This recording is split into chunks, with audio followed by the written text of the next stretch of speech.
الحمد لله رب العالمين والصلاة والسلام على رحمة للعالمين سيدنا ونبينا وقائدنا محمد وعلى آله وصحبه ومن والاه إلى يوم الدين.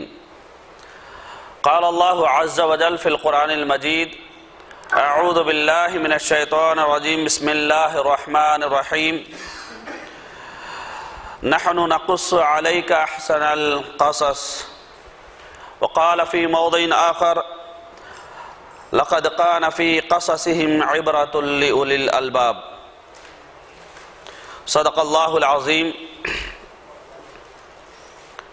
واجب الاحترام بزرگوں، ملت اسلامیہ کے نوجوان ساتھیوں، آپ سبھی کو میرا اسلامی تحیہ، السلام علیکم ورحمۃ اللہ وبرکاتہ.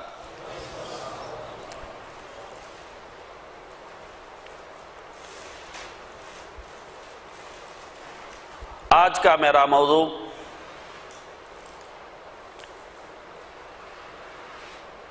اپنی تاریخ کو بچاؤ.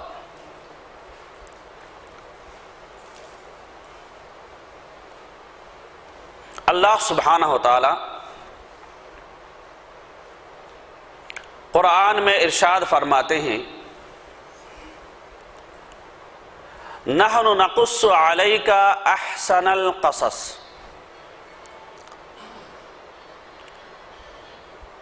قصص کا معنی یہاں قصہ نہیں ہے،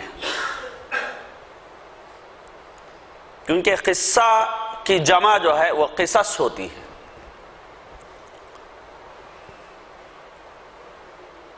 یہاں اللہ سبحانہ و تعالی نے قصص کو اخبار کے معنی میں، تاریخ کے معنی میں، دروس و عبر کے معنی میں اللہ سبحانہ و تعالیٰ نے لیا ہے. چنانچہ اللہ سبحانہ و تعالیٰ ارشاد فرماتے ہیں: نحن نقص علیک احسن القصص. اے نبی صلی اللہ علیہ وسلم، ہم آپ کے سامنے بہترین بیان پیش فرماتے ہیں. یہ کس شکل میں ہے؟ قرآن کی شکل میں. جب سے کائنات شروع ہوئی ہے تب سے لے کر اور جب تک کائنات رہے گی تب تک کائنات کے ختم ہو جانے کے بعد کی زندگی کے معلومات بھی الحمدللہ قرآن میں بتا دیے گئے.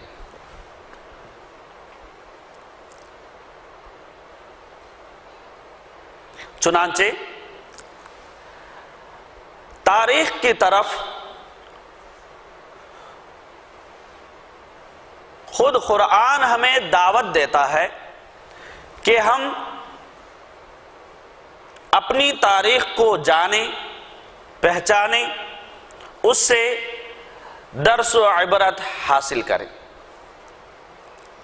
چنانچہ اللہ سبحانہ و تعالیٰ دوسرے موقع پر فرماتے ہیں: لقد کان فی قصصہم عبرۃ لأولی الالباب. جو اصحاب فکر ہیں، جو اصحاب نظر ہیں، ان کے لیے گزشتہ قوموں کی تاریخ میں، ان کے واقعات میں، ان کے حادثات میں، ان کی زندگیوں میں عبرت ہے، یقیناً عبرت ہے.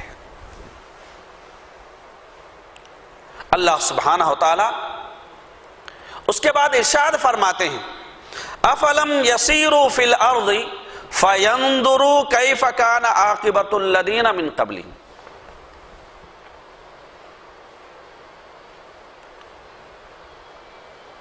یہ زمین میں کیوں گھوم پھر کر نہیں دیکھتے ان لوگوں کی داستانیں، ان لوگوں کی تاریخیں، ان لوگوں کی زندگیاں جو ان سے پہلے گزر چکے اور ان کا انجام کار کیا ہوا. اللہ سبحانہ و تعالی اس آیت میں تاریخ کو جاننے کے لیے، داستان کو جاننے کے لیے، گزشتہ قوموں کی زندگیوں کو جاننے کے لیے سفر کی دعوت اللہ سبحانہ و تعالیٰ نے اس آیت میں دی ہے۔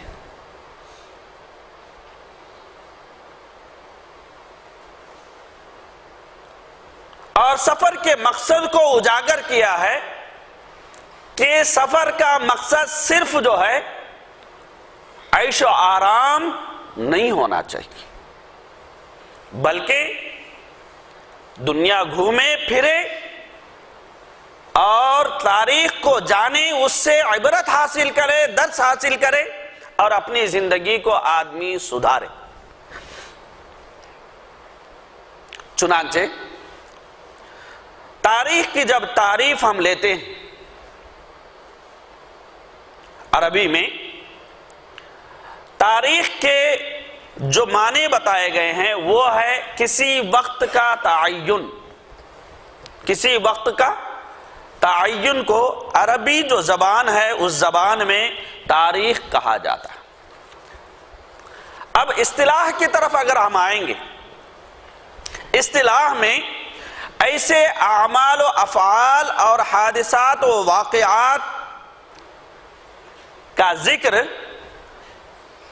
جو زمانہ ماضی میں رونما ہوئے، ایسے اعمال، افعال، حادثات، واقعات کا ذکر جو کب واقع ہوئے؟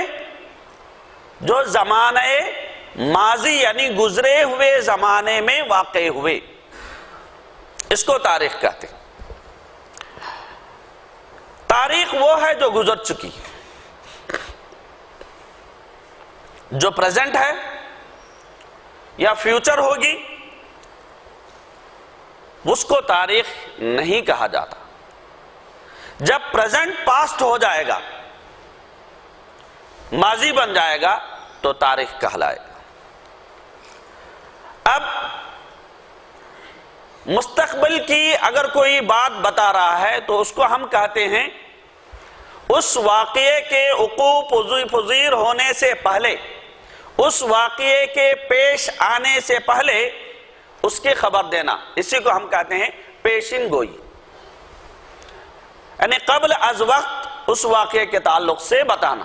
چنانچہ نبی رحمت صلی اللہ علیہ وسلم کی زندگی کو جب ہم لیتے ہیں تو آپ صلی اللہ علیہ وسلم نے کئی ساری پیشن گوئیاں آپ نے فرمائی۔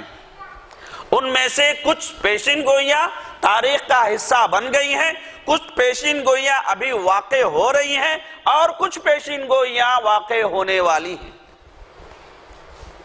بات سمجھ میں آ رہی؟ تو تاریخ کو اگر آپ سمجھیں تو عام طور پر بیانوں میں ایک شعر آپ سنتے رہتے ہیں علامہ اقبال کا۔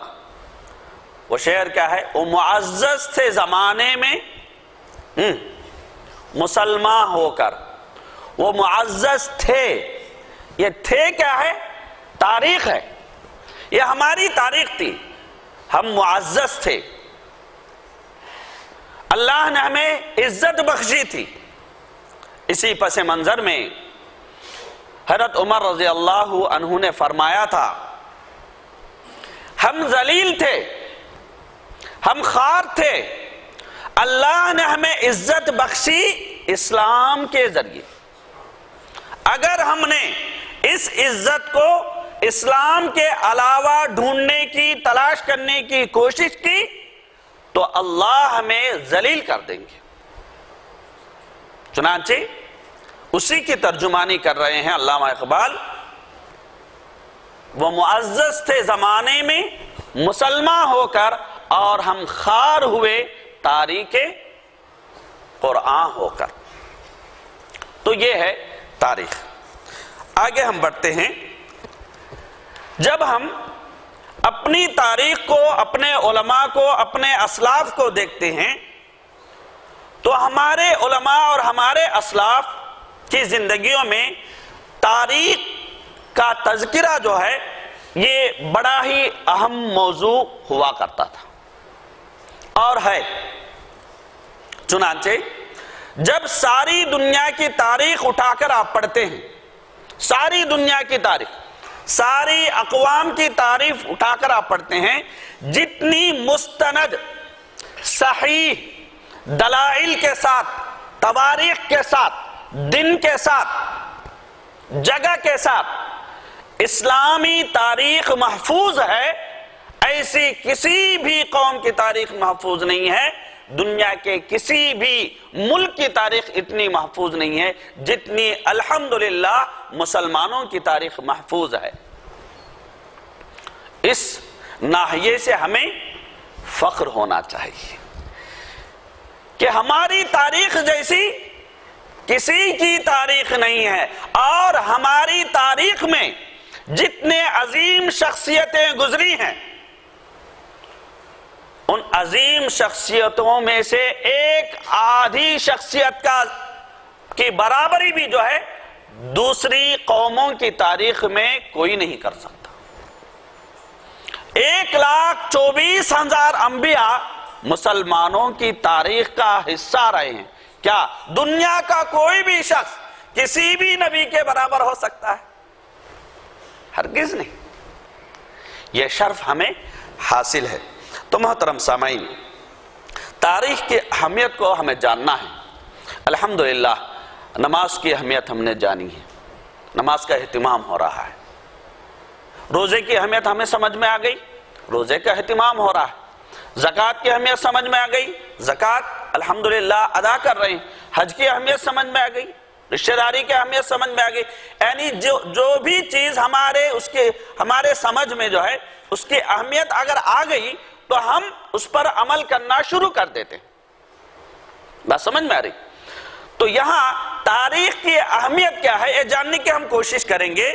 تاریخ کی اہمیت، غور کریں، تاریخ کسی بھی قوم کی ہو اس کی حیثیت ایسی ہے جیسے ایک بچے کے خاندان کی اہمیت بچے کی زندگی میں ہوتی ہے۔ اگر ایک بچے کی زندگی سے اس کا خاندان مفقود ہو جائے، اس کو معلوم ہی نہیں کہ میں کس خاندان سے ہوں، تو ایسا بچہ کسی دوسرے خاندان میں ضم ہونے میں وقت نہیں لگتا۔ بات سمجھ میں آ رہی میری؟ یتیم جس کو معلوم نہیں کہ ان کے والد کون ہے یا اس کی ماں کون ہے، تو وہ لڑکا کسی بھی خاندان میں ضم ہو جانے کے لیے تیار ہوتا ہے نفسیاتی طور پر، کیونکہ وہ دباؤ میں آ جاتا ہے۔ اسی طریقے سے دنیا ایک کوشش کرتے آ رہی ہے کہ مسلمانوں کی تاریخ پوری طریقے سے مٹا دی جائے تاکہ مسلمان دوسری قوموں میں ضم ہو جائیں۔ کب ضم ہوں گے؟ جب یہ اپنی تاریخ کو بھول جائیں گے۔ ان کو معلوم ہی نہیں ہوگا کہ ان کے اسلاف کیا تھے، ان کے اسلاف نے کیا کارنامے انجام دیے، کس قسم کی فتوحات انہوں نے حاصل کی۔ جب اس کا پتہ ہی ان کو نہیں ہوگا تو تاریخ سے ان کو اگر دور کر دیا جائے تو آرام سے ان کو دیگر اقوام میں جو ہے ضم کیا جا سکتا ہے اور ان کو ختم کیا جا سکتا ہے۔ بات سمجھ میں آ رہی؟ دوسری مثال اگر تاریخ کی آپ کو سمجھنا ہے، کسی بھی قوم کی زندگی میں تاریخ کی اہمیت ایسی ہے جیسے ایک فرد واحد کی زندگی میں، ایک فرد واحد کی زندگی میں اس کے یادداشت کی اہمیت ہوتی ہے، اس کے اپنے یادداشت کی اہمیت ہوتی ہے۔ آپ سوچیں اس لحظہ، اللہ ہماری حفاظت فرمائے، ہم اگر ہمارے پورے ماضی کو بھول جائیں، کیا ہم مستقبل کو روشن کر سکتے ہیں؟ ہماری اپنی فردی زندگی میں۔ اور اگر اللہ ہماری حفاظت فرمائے کہ 5 منٹ پہلے کیا ہوا، 5 منٹ بعد اگر میں بھول جا رہا ہوں، کیا میں اپنی زندگی کو گزار سکتا ہوں؟ جو گزر گیا وہ اگر میں بھول گیا تو کیا میرا مستقبل روشن ہو سکتا ہے؟ میں اچھی زندگی گزار سکتا ہوں؟ چین و سکون کے ساتھ میں جی سکتا ہوں؟ مشکل ہے۔ تو اسی طریقے سے ایک یادداشت کا ایک انسان کی زندگی میں جتنا جو ہے اہم رول ہوتا ہے، وہ زندگی کا مقصد یادداشت کی بنیاد پر ہی طے کرتا ہے۔ زندگی کا کوئی بھی پلان وہ کرنا چاہتا ہے تو اپنے یادداشت کی بنیاد پر ہی اس کو وہ انجام دے سکتا ہے۔ اگر اس کی یادداشت ہی نہیں ہے، سارے اعضاء الحمدللہ سالم ہیں، اچھے ہیں، لیکن اس کو یادداشت نہیں ہے تو اس کے رائے کی بھی کوئی اہمیت نہیں ہوگی اور وہ خود اپنی زندگی کو سنوار نہیں سکتا۔ اسی طریقے سے قوم اگر اپنے تاریخ کو بھول جاتی ہے یا قوم کی کوئی تاریخ نہیں تو سمجھئے اس کا مستقبل بھی نہیں، وہ کوئی خاص کام انجام نہیں دے سکتی۔ چنانچہ آپ غور کریں کہ انسان فریم آف ریفرنس بولتے ہیں، کوئی بھی پلان یا مقصد کو وہ طے کرتا ہے تو پہلے اپنے تجربات کو وہ سامنے رکھتا ہے اور جو کچھ اس نے دیکھا ہے، پڑھا ہے یا سنا ہے، ان سارے چیزوں کو دلیل کے طور پر سامنے رکھنے کے بعد مستقبل کا کوئی بھی پلان بنتا ہے۔ اگر یہی چیز نہیں رہی تو کیا کوئی بھی مقصد وہ طے کر پائے گا؟ ہرگز طے کر نہیں پائے گا۔ چنانچہ آپ اگر دیکھیں یہودی جو ہیں، حضرت داؤد علیہ السلام اور حضرت سلیمان علیہ السلام کا جو زمانہ تھا وہ ان کے لیے کیا تھا؟ گولڈن ایج تھا، سنہرا زمانہ تھا، یہ دنیا کے سپر پاور تھے۔ آج کئی صدیاں بیت گئی ہیں لیکن پورے دنیا کے یہودی یہی کوشش کرتے ہیں کہ وہ اپنا پرانا جو ماضی ہے اس کو لوٹایا جائے، پرانی جو شان ہے اس کو پھر جو ہے حاصل کیا جائے، اسی لیے وہ کوشش کرتے ہیں۔ کوشش کیوں ہو رہی ہے؟ اس لیے کہ ان کا ماضی ہے، ماضی ہی نہ ہو تو کوشش نہیں ہوتی۔ چنانچہ ہندوستان میں اگر آپ دیکھیں، تھوڑا آسانی سے سمجھ میں آنے کے لیے کہہ رہا ہوں، دراوڑ جو ہندوستان کے اصل جو باسی تھے، یہ بعد میں آریہ سماج میں کیا ہو گئے؟ ضم ہو گئے۔ کیوں؟ کیونکہ ان کی اپنی کوئی تاریخ انہوں نے محفوظ نہیں کی اور اپنی تاریخ کو الگ طریقے سے پیش کرنے کی یا اس کو جاننے کی یا اس جیسی چیز کو حاصل کرنے کی کوشش انہوں نے زندگی میں نہیں کی۔ چنانچہ یہ بعد میں آنے والے، بہت بعد میں آنے والے لوگوں کی جو تہذیب ہے، جو تمدن ہے، اس تہذیب اور تمدن میں یہ پورے کے پورے ضم ہو گئے۔ فیصد کے اعتبار سے 80 ہوں لیکن ان کی تاریخ نہ ہو تو ان کا پتہ اسی طریقے سے گل ہو جاتا ہے، ختم ہو جاتا ہے۔ بات سمجھ میں آ رہی؟ ٹھیک، اب آگے ہم بڑھتے ہیں محترم سامعین۔ آج جو بات آپ کو عام طور پر سنائی دیتی ہے، دنیا میں 2 قسم کے افکار پائے جاتے ہیں، اس میں سے ایک ہے لیفٹسٹ، اس کو کہتے ہیں، ٹھیک ہے، دوسرے کیا ہیں؟ رائٹسٹ کہتے ہیں۔ جو الہاد، سوشل مائنڈ، اس قسم کی جو بھی چیزیں ہیں ان کو کیا ہے؟ لیفٹسٹ کہتے ہیں۔ اور جو دینی رجحان رکھنے والے ہوتے ہیں یا مالی رجحان رکھنے والے جو بھی ہوتے ہیں، سب کو کیا ہے؟ رائٹسٹ کہتے ہیں۔ تو یہ دونوں مل کر کوشش یہی کر رہے ہیں کہ ماضی کو بدلا نہیں جا سکتا، ماضی کو بدلا نہیں جا سکتا، لیکن تاریخ کو بدل دو۔ کیا کر رہے ہیں جی؟ ماضی کو بدلا نہیں جا سکتا لیکن تاریخ کو بدل دو۔ چنانچہ آپ جب ان کے اپنے نعروں کو سنیں گے، ایک کہتے ہوئے آپ کو یہ نظر آئیں گے کہ مسلمانوں کی تاریخ کیا ہے سوائے قتل و غارت گری کی؟ ہر زمانے میں قتل و غارت گری، ہر زمانے میں جو ایک دوسرے کے در پہ ہیں، ایک دوسرے کو قتل کریں، مسلمان کا قتل کر رہا ہے۔ ماضی میں دیکھ لو، حال میں دیکھ لو، آئندہ بھی جا کر ان کا یہی حال ہوگا۔ اور کچھ اقرار کرتے ہوئے تو کہتے ہیں ان کا اگر گولڈن ایج لیا بھی جائے، سنہرا زمانہ اگر لیا بھی جائے وہ صرف 30 سال ہیں. 30 سال کے علاوہ ان کی پوری جو تاریخ ہے وہ خون سے جو ہے بھری ہوئی ہے.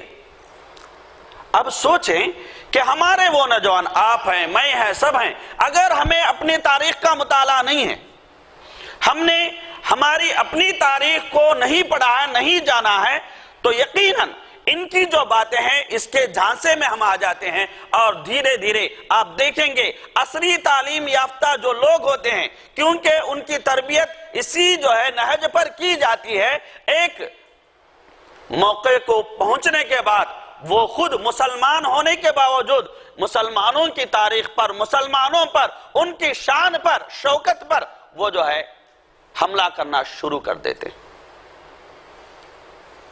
اس کی وجہ کیا ہے؟ وجہ یہی ہے کہ انہوں نے اپنے اسلاف کی تاریخ کو جاننے کی کوشش نہیں کی. چنانچہ یہ ہماری زندگی میں کتنی اہمیت کا حامل ہے آپ کو سمجھ میں آیا ہوگا. ٹھیک ہے، اب میں تاریخ سے ہمیں جو فوائد ملتے ہیں ان فوائد کو آپ کے سامنے رکھنے کی کوشش کروں گا.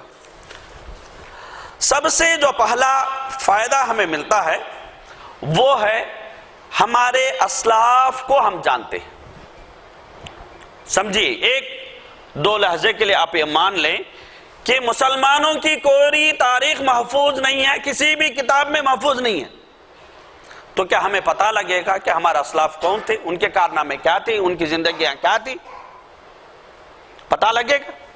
اگر رسول صلی اللہ علیہ وسلم کی وہ حدیث ہمارے سامنے نہ ہوتی کہ اللہ سبحانہ وتعالیٰ نے 1,24,000 انبیاء کو بھیجا، تو کیا ہمیں پتہ چلتا کہ کتنے انبیاء آئے تھے؟ اور رسول صلی اللہ علیہ وسلم کی وہ حدیث نہ ہوتی یا قرآن کی وہ آیت جو ہے ہمارے سامنے نہ ہوتی کہ اس زمین پر پیدا ہونے والا سب سے پہلا انسان کون تھا؟ حضرت آدم علیہ السلام تھے، اور وہ مسلمان تھے. ان کا دین کیا تھا؟ اسلام تھا. ان کا رب کون تھا؟ اللہ تھا. سب سے پہلا فائدہ ہمیں جو ملتا ہے کہ تاریخ سے ہم اپنے اسلاف کو جانتے ہیں، جس کی وجہ سے ہمیں بہت زیادہ جو ہے یہاں ہمت جو ہے ہمیں ملتی ہے. دوسرا جو فائدہ ہے وہ یہ ہے کہ تاریخ سے جو فائدہ ہوتا ہے وہ یہ کہ کہانیاں کئی سنائی جاتی ہیں. جب کہانیوں کا ریسرچ کیا جاتا ہے جو ایسی گھڑی گئی ہیں تو کیا ہے وہ جھوٹی ثابت ہو جاتی. آپ کو معلوم ہونا چاہیے احادیث میں بھی موضوع اور من گھڑت احادیث گھڑی گئی. کیسے پتا چلا؟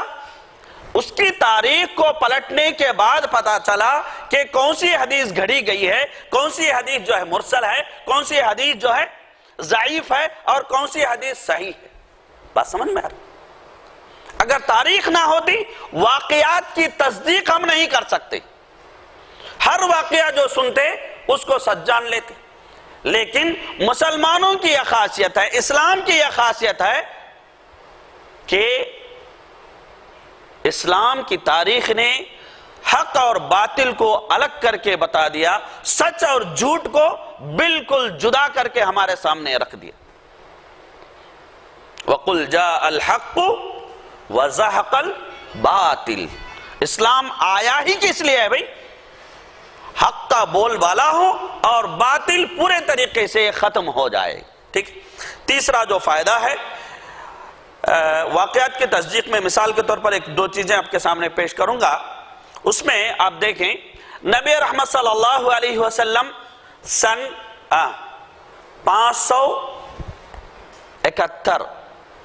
570 پر 1 عیسوی میں آپ صلی اللہ علیہ وسلم پیدا ہوئے. یاد ہے؟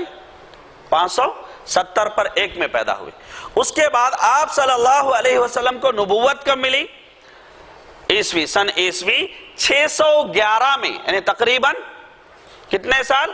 40 سال کے بعد نبوت ملی. 611 میں آپ صلی اللہ علیہ وسلم کو نبوت ملی. اس کے بعد 13 سال کو اگر ملا لیں تو 624ویں سال میں نبی رحمت صلی اللہ علیہ وسلم نے ہجرت کیا. اور اس کے ساتھ اگر آپ 10 سال کو ملا کر وفات کو دیکھیں تو بھی ہمیں تاریخ وہاں مل جاتی ہے۔ پیدا کہاں ہوئے؟ مکہ میں ہوئے۔ ہجرت کہاں کیے؟ مدینہ کیے۔ وفات کہاں پائے؟ مدینہ میں۔ آج قبر کہاں ہے؟ مدینہ میں۔ یہ سب کیا ہے؟ تاریخ کا تعین بھی یہاں ہو رہا ہے، جگہ کا تعین بھی یہاں ہو رہا ہے، خاندان کا تعین بھی یہاں ہو رہا ہے۔ یہ ساری چیزیں جو جڑی ہوئی ہیں وہ کس سے ہمیں معلوم ہو رہی ہیں؟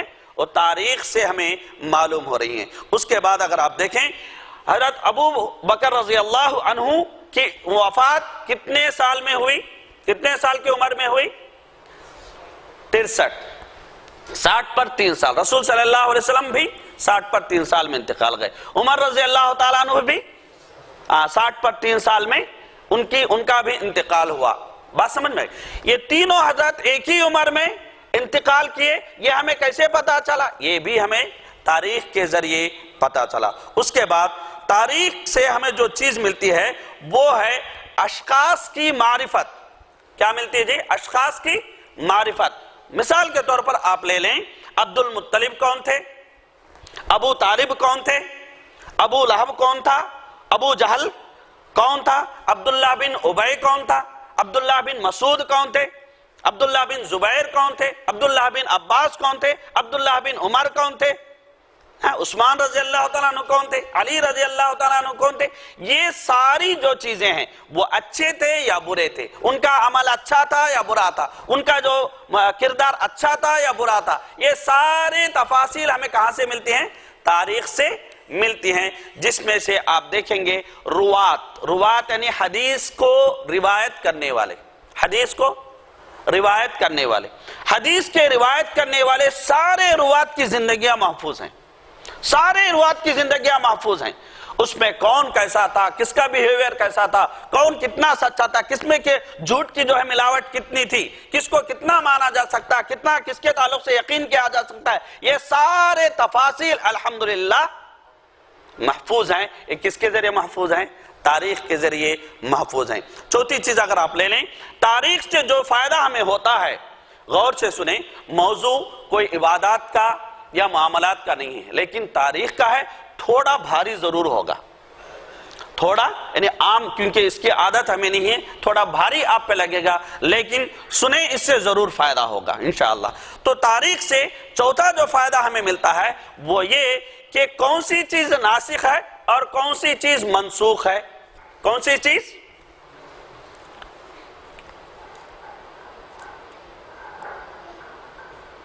ناسخ ہے اور کون سی چیز منسوخ ہے؟ یہ کس سے پتا چلتا ہے؟ تاریخ سے۔ چنانچہ قرآن میں اللہ سبحانہ وتعالی فرماتا ہے ما ننسخ من آیت او ننسها نأتی بخیر منها او مثلها، کہ گزشتہ امت میں کچھ قوانین تھے، نبی رحمت صلی اللہ علیہ وسلم کی امت میں وہ قوانین نہیں ہیں، تو یہ کیسے پتا چلا ہمیں کہ اس وقت کا حکم منسوخ ہوا؟ کیسے پتا چلا؟ یہ بھی تاریخ کے ذریعے ہمیں پتا چلا۔ اس کے بعد مکی زندگی میں کون سی آیت نازل ہوئی، یہ کس کے ذریعے پتا چلے گا؟ تاریخ۔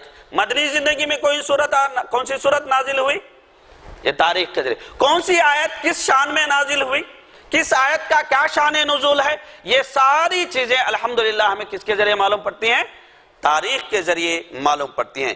اور اس سے ہمارے لیے جو پانچواں جو فائدہ ہوگا وہ ہے کہ ہم جانیں گے کون سی قوم کتنی طاقتور تھی، کس قوم میں کتنی طاقت تھی، اور کون سی قوم کس ناحیے سے کمزور تھی، اور اس کی زندگی کس قسم کی جو ہے کمزوریاں پائی جاتی تھی۔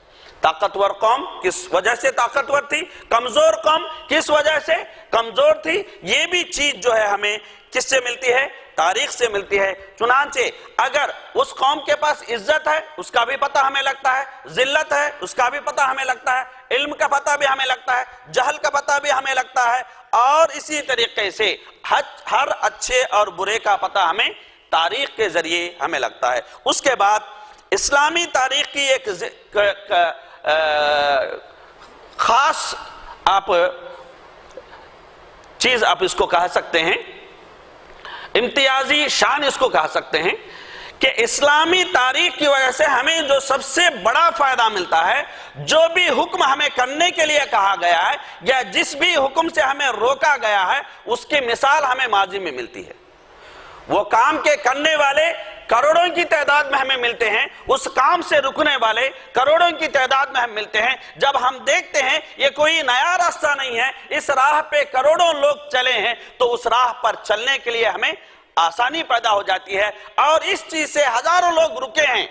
جب ہمیں پتا چلتا ہے اس چیز کو چھوڑنے میں ہمیں کوئی زیادہ مشقت پیش نہیں آتی، یعنی نمونہ ہمارے سامنے تاریخ پیش کرتی ہے، صرف احکام کو ہی نہیں۔ اس کے بعد اگر لیں گے 7واں جو فائدہ ہے، تاریخ سے آدمی کو نصیحت ملتی ہے، تاریخ سے آدمی کو عبرت حاصل ہوتی۔ تاریخ سے کیا ملتی جی؟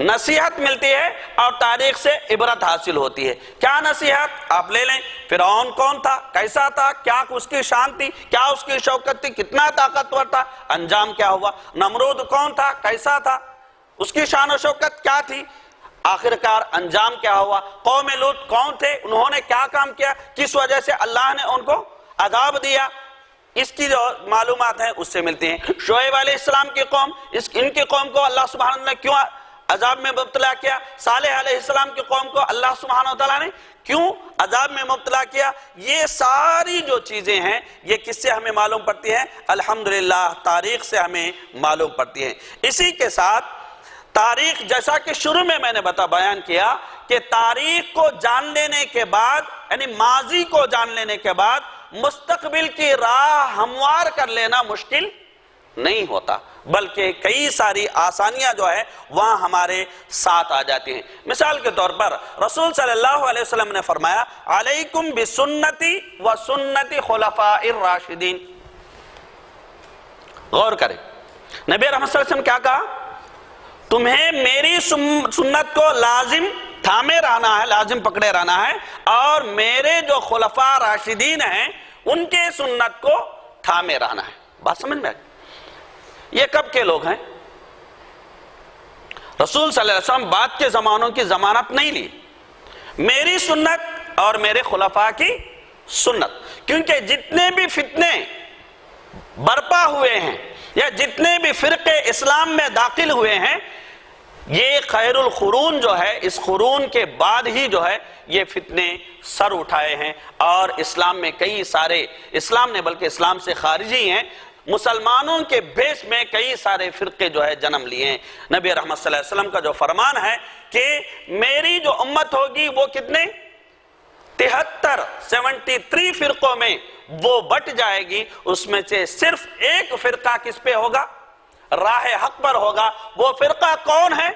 نبی رحمت صلی اللہ علیہ وسلم فرمایا، ما انا علیہ و اصحابی، ما انا علیہ و اصحابی، جس پر میں ہوں اور میرے صحابہ ہیں۔ اب یہاں اگر ہم دیکھیں، خوارج کب آئے، رافضی کب آئے، زیدی کب آئے، حوثی کب آئے، یہ کب آئے، وہ کب آئے، قادیانی کب آئے، ٹھیک ہے، یہ سب کب آئے؟ کیا نبی رحمت صلی اللہ علیہ وسلم زمانے میں تھے؟ نہیں تھے۔ کیا صحابہ کے زمانے میں تھے؟ نہیں تھے۔ تو ان کی تاریخ ہے، اگر ان کی تاریخ نہیں ہوتی، رسول صلی اللہ علیہ وسلم کی تاریخ نہیں ہوتی، صحابہ کی تاریخ نہیں ہوتی، تو ہمیں ہمارا دین محفوظ طریقے سے ملنا مشکل ہوتا۔ چنانچہ تاریخ سے یہ ایک اور فائدہ ہمیں ہوتا ہے۔ اسی طریقے سے تاریخ سے جو ہمیں ہمت ملتی ہے، مثال کے طور پر آپ دیکھیں، ایک صحابی نے، ابو بکر رضی اللہ عنہ تعلق سے آتا ہے، عمر رضی اللہ عنہ آدھا مال لا کر اللہ کے راستے میں انہوں نے کیا کیا؟ قربان کر دی۔ تو ابو بکر رضی اللہ عنہ کتنا مال لا کر قربان کیے؟ پورا مال لا کر اللہ کے راستے میں انہوں نے قربان کر دیا۔ اسی طریقے سے عثمان رضی اللہ تعالیٰ عنہ بئر روما کو خرید کر مسلمانوں کے لیے وقف کر دیے، ٹھیک ہے۔ اب ایک آدمی دیکھ رہا ہے کہ سماج میں ایک مسئلہ ہے، اس مسئلے کو حل کرنا ہے، تو اس کو انسپریشن کہاں سے ملے گا؟ وہ کہاں سے اس قسم کی سوچ کو پیدا کرے گا؟ اگر اس کے اسلاف ایسے ہیں تو وہ کام کرنے میں اس کو مشکل پیش نہیں آئے گی، بلکہ وہ سمجھے گا کہ میں ان کے برابری نہیں کر سکتا، لیکن جتنا مجھ سے ہو سکتا ہے میں قوم کی خدمت کرنے کی کوشش کروں گا، اور قربانی دینے کے لیے آدمی تیار ہو جاتا ہے۔ ایثار قربانی جو ہے نا، یہ بھی تاریخ کو جاننے سے ہی ہمیں مل سکتی ہے، ورنہ تاریخ ہمارے سامنے نہیں ہے۔ اپنے وہ واقعہ سنا ہوگا کہ ایک صحابی کے پاس گئے تو وہ کیا ہے، پیاسے تھے، ٹھیک ہے، سنایا، دوسرے صحابی کی آواز سنے، دوسرے صحابی کے پاس گئے، تیسرے صحابی، ایسے 7 صحابی، کتنے جی؟ 7 صحابی۔ جب آخری آدمی کے 7ویں آدمی کے پاس پہنچے، اس کا انتقال ہو گیا تھا، واپس لوٹے، ان کا انتقال، پہلے آدمی تک پہنچے جو ان کے چچیرے جو ہے بھائی تھے، ان کا بھی انتقال ہو گیا۔ یعنی ایک گھٹ پانی سے وہ اپنی جان بچا سکتے تھے، لیکن اپنے بھائی کی ضرورت کو پوری کرنے کی خاطر انہوں نے اپنی جان کی قربانی دینے کے لیے تیار ہو گئے۔ جب یہ مثال ہم پڑھتے ہیں تو ہمارے اندر کیا ہے، وہ جذبہ پیدا ہوتا ہے۔ تو اس سے آخری جو سبق ہمیں ملتا ہے محترم سامعین، وہ ہے کہ ماضی میں ہمارے اسلاف سے جو غلطیاں ہوئی ہیں وہ بھی ہمارے سامنے آتی ہیں، جو اچھائیاں ہیں وہ تو آتی ہیں، ساتھ ہی میں کیا ہے، ہمارے اسلاف نے کہاں غلطی کی، کس وجہ سے کوئی فتنہ جو ہے سر اٹھایا، کس وجہ سے مسلمانوں کے درمیان جنگ جمل عمل میں آئی، کس وجہ سے جنگ صفین عمل میں آئی۔ بات سمجھ میں؟ آج جب تاریخ ہمیں نہیں جانتے ہیں، باہر سے رہنے والا جب جنگ جمل کی تاریخ ہمارے سامنے توڑ مروڑ کر پیش کرتا ہے تو صحابہ کے تعلق سے ہم بدظن ہو جاتے ہیں۔ جب جنگ صفین کو وہ توڑ مروڑ کر ہمارے سامنے پیش کرتا ہے تو صحابہ کے تعلق سے ہم کیا ہے، جو کاتب وحی معاویہ رضی اللہ تعالیٰ عنہ ہے، ان کے تعلق سے بھی ہم بدظن ہو جاتے ہیں، اس لیے کہ میری تاریخ مجھے معلوم نہیں ہے، میں اپنے آپ کو نہیں پہچانتا، تو میری پہچان کوئی دوسرا آدمی کرا رہا ہے، تو میں خود اپنے آپ کو غلط سمجھ رہا ہوں، میں خود اپنے آپ کو، والسابقون الاولون، جو صحابہ ہیں ان کے ہم مثل کوئی نہیں ہو سکتا، ہم پلہ کوئی اتر نہیں سکتا، ان کو بھی میں غلط سمجھ رہا ہوں۔ یہ وجہ ہے تاریخ کو نہ جاننے کی۔ محترم سامعین، 1-2 باتیں بتا کر میں اپنی بات کو ختم کروں گا۔ امام ابن جریر طبری، آپ ان کی تفسیر آپ کو ملتی ہے تفسیر طبری، اور اسی طریقے سے ان کی تاریخ بھی آپ کو ملتی ہے تاریخ طبری، تفسیر بھی مشہور ہے اور تاریخ بھی ان کی بڑی مشہور ہے۔ چنانچہ یہ اپنے زمانے کے بلند پایہ مفسر، محدث، مؤرخ اور فقیہ تھے۔ مفسر بھی تھے، محدث بھی تھے اور مؤرخ بھی تھے، اور ساتھ میں کیا تھے، فقیہ بھی تھے۔ کون؟ ابن جریر رحمت اللہ علیہ۔ چنانچہ ان کے تعلق سے آتا ہے کہ انہوں نے اپنی عظیم الشان تفسیر، جو تفسیر طبری ہے، 3000 اوراق پر مشتمل سن ہجری سے سن ہجری 280 پر 3 سے 290 تک، یعنی 7 سال کی مدت میں انہوں نے مکمل کر دی۔ کتنے؟ 3000 صفحات پر مشتمل تفسیر کو 7 سال کی مدت میں انہوں نے مکمل کیا، اور اسی طریقے سے تاریخ طبری بھی جو ہے 3000 صفحات پر وہ بھی مشتمل ہے، تو اس کو جو بھی انہوں نے جو ہے مکمل کیا۔ چنانچہ پوری زندگی کا ان کا، اگر ہم عدد جو کے اعتبار سے اگر لیتے ہیں، پوری زندگی کا، جب سے پیدا ہوئے ہیں اور جب تک ان کی موت ہوئی ہے، تو ہر دن ان کی جو زندگی میں انہوں نے جو صفحات لکھے ہیں وہ ہر دن 20 پر 8 صفحات ہیں۔ اتنی زیادہ کتابیں ہیں ان کی، ہر دن بچپن سے لے کر مرنے تک، ہر دن انہوں نے ان کی تصنیفات کو اگر ہم حساب کر رہے ہیں تو کتنا حساب آ رہا ہے، ہر دن فی دن، ایک دن میں انہوں نے 20 پر 8 صفحات انہوں نے لکھا ہے، اور 20 پر 8 صفحات بھی آتھنٹک، 20 پر 8 صفحات بھی آتھنٹک۔ یہ ہمارے اسلاف ہیں۔ چنانچہ یہاں ایک شاعر کا کلام یاد آ رہا ہے، دیکھیے باقی غور کیجئے۔ سلگنا اور شے ہے، جل کر مر جانے سے کیا ہوگا۔ سلگنا اور شے ہے، بات سمجھ میں آ رہی، یعنی چراغ بننا اور شے ہے، جل کر مر جانا، جل کر کون مرتے؟ کیڑے، بات سمجھ میں؟ جل کر مر جانا پروانہ جو ہے اور شے ہے. غور کیجئے،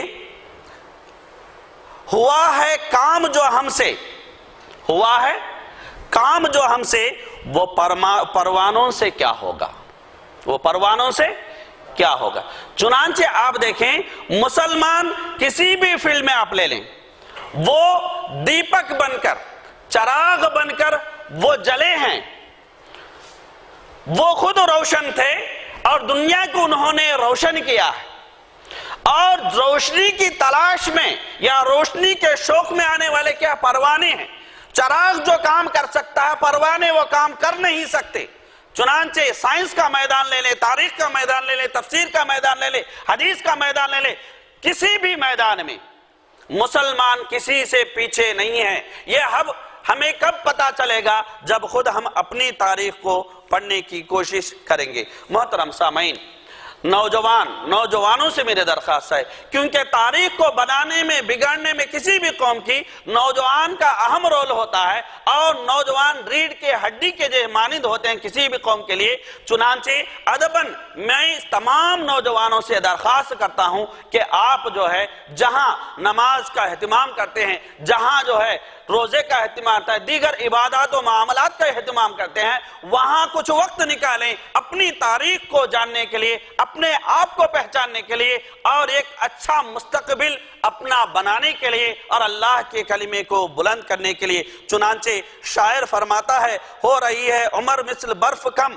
دن بدن لمحہ بلمحہ دم بدم. چنانچہ اسی تاریخ کے ضمن میں کیلنڈر بھی آتا ہے. کیا آتا ہے جی؟ کیلنڈر. ہمارا ہجری کیلنڈر. ہمارا کیلنڈر کون سا ہے؟ ہجری کیلنڈر ہے. اس کو ایجاد کس نے کیا؟ عمر رضی اللہ تعالیٰ عنہ نے اس کو ایجاد کیا.